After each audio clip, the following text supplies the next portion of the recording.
The automotive industry in Great Britain has urged the government to step up its pace in expanding e-mobility. Unlike with electric vehicles, there are still no specifications for the expansion of charging stations that was set by the head of the SMMT Industry Association, Mike Hawes. Providers would therefore not be forced to invest, that's what Hawes told the German news agency. Companies would simply respond to natural business opportunities. The expansion is accelerating, said Hawes, and the number of charging stations will have increased by 40 to 50% in 2023. But it has to get even faster, he says. And the head of the Society of Motor Manufacturers and Traders Association criticized that the minimum number of charging stations at motorway service stations is not where they need to be. The infrastructure of the entire industry must develop much faster because we want to remove all hurdles, every reason why consumers do not consider an electric car, he says. Range is no longer a big problem. Most electric cars can now travel 200 to 300 miles on a charge, but the average British driver only covers 100 miles per week. But this is about recharging, Hawes said. Will I be able to charge where I want, when I want? Well, they have to get there, he says. And in Great Britain, the proportion of electric vehicles has recently increased significantly. In October, they accounted for 37.6% of all new registrations. Pure battery-powered vehicles increased for the 42nd month in a row. The Conservative government recently softened climate targets and postponed the phase-out of new vehicles with combustion engines from 2030 to 2035, and this caused unrest in the industry. What was particularly problematic was the message sent to consumers that they were not forced to buy an electric vehicle, said Hawes.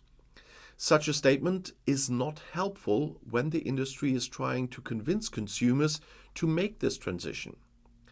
Fundamentally, the British automotive industry is looking positively towards the future.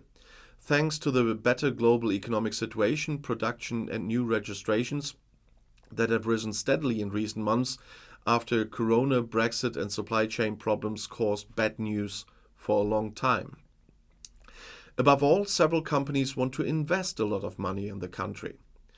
Tata, the parent company of the British car manufacturer Jaguar Land Rover, announced the construction of a large battery factory in England.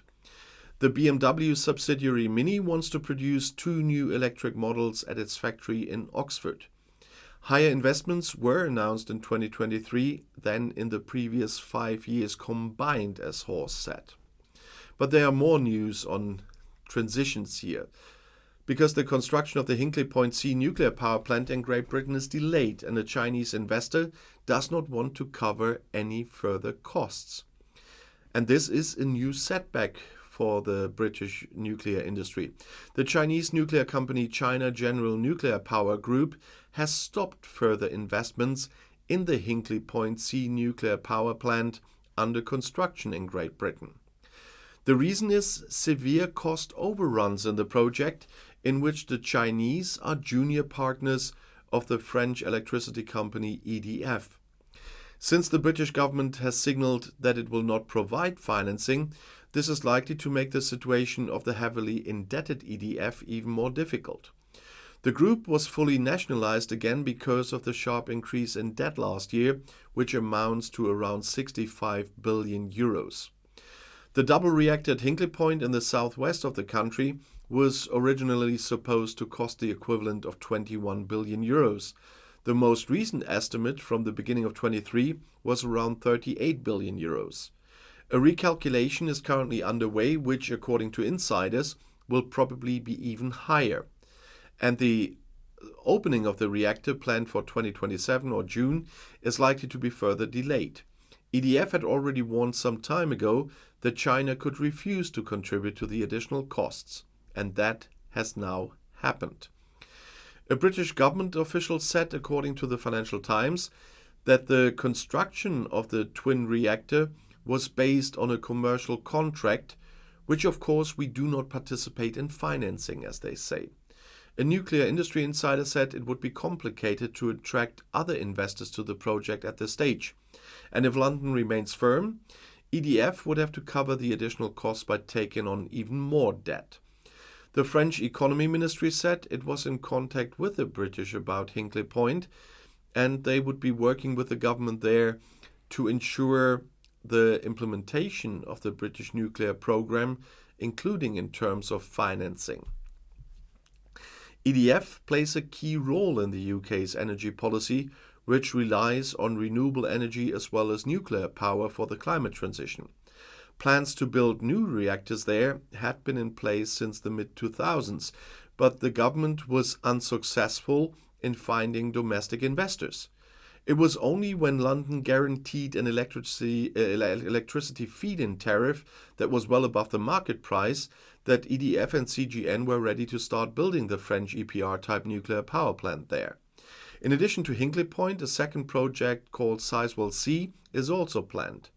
Without the new nuclear power plants, Great Britain's nuclear power capacity will decline sharply over the next 10 years due to the impending decommissioning of old reactors.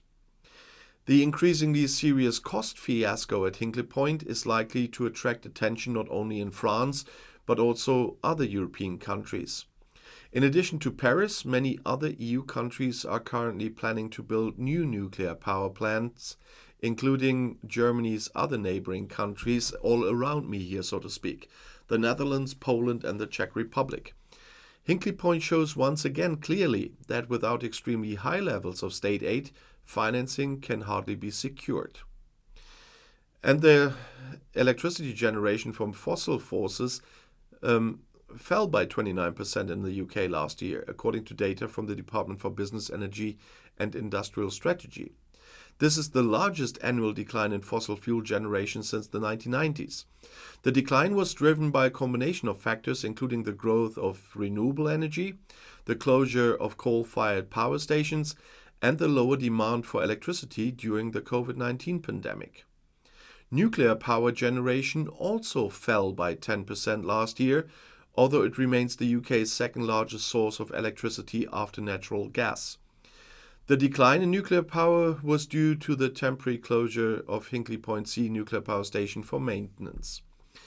The overall share of electricity generated from fossil fuels fell from 40% to 28% last year, while the share of electricity generated from renewable sources increased from 33% to over 40%. This is a significant milestone in the UK's transition to a low-carbon economy. The decline in fossil fuel generation is good news for the environment, though, as it will help to reduce greenhouse gas emissions. However, it's also a challenge for the UK's energy security, as the country relies on imports of natural gas for about half of its electricity needs. The UK government is committed to increasing the share of renewable energy in the country's electricity mix. The government has set a target of generating 60% of the UK's electricity from renewable sources by 2030. And to achieve this target, the government is investing in renewable energy projects and providing financial incentives to businesses and individuals to install renewable energy systems.